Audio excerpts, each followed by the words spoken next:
मुजफ्फरनगर के रामपुर का तिराहा कांड उत्तराखंड आंदोलन के इतिहास का वो पन्ना है जिसे आज भुला दिया गया है, लेकिन उत्तराखंड को अपने खून पसीने से सींचने वाले लोग इस घटना को कभी नहीं भूलेंगे। रामपुर का तिराहा कांड एक ऐसी घटना थी जिसने पूरे देश की सियासत को हिलाकर रख दिया था, लेकिन उतनी ही जल्दी ऐसी पर्देदारी शुरू हुई मानो कुछ हुआ ही नहीं, जबकि इस घटना के नाम पर खूब वोट बटोरे गए।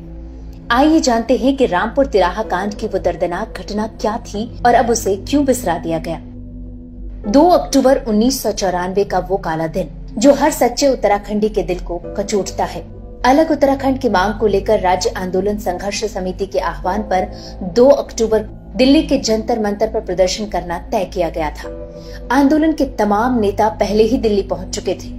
आम लोग उत्तराखंड के अलग अलग इलाकों से बसों में भरकर 1 अक्टूबर को दिल्ली के लिए रवाना हुए थे। इनको रोकने के लिए प्रदेश सरकार ने मुजफ्फरनगर के रामपुर तिराहे पर पुलिस और पीएससी की पूरी छावनी बनाकर नाकेबंदी कर दी। उत्तर प्रदेश में उस वक्त मुलायम सिंह यादव की सरकार थी, जिसने ये तय कर रखा था कि आंदोलनकारियों को आगे नहीं जाने देना है। इससे कुछ ही हफ्ते पहले मुलायम सिंह यादव अलग राज्य की मांग पर कह चुके थे कि मैं उनकी परवाह क्यों करूं, कौन सा उन्होंने मुझे वोट दिया था।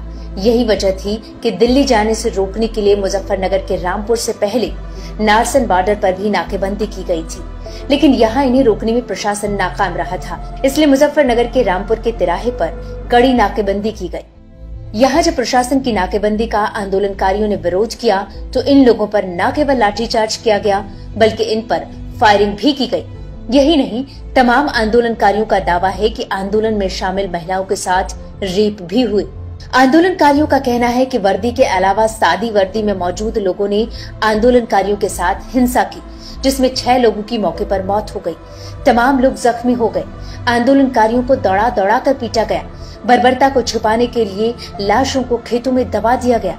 हालांकि आंदोलनकारियों पर बरसे इस कहर से स्थानीय लोग उन्हें बचाने के लिए आगे आए। इस घटना के बाद तमाम जांच हुई, लेकिन असल दोषियों को कभी कोई सजा नहीं मिली।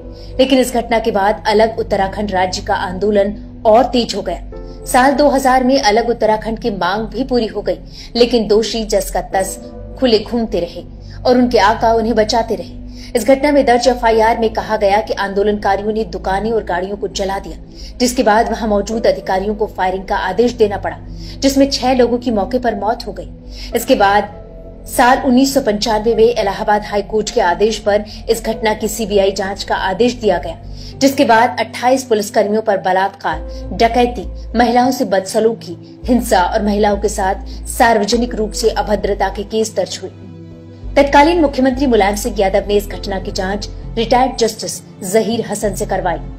इस जांच रिपोर्ट में कहा गया कि मौके की नजाकत को देखते हुए बल प्रयोग किया गया, जो बिल्कुल सही था।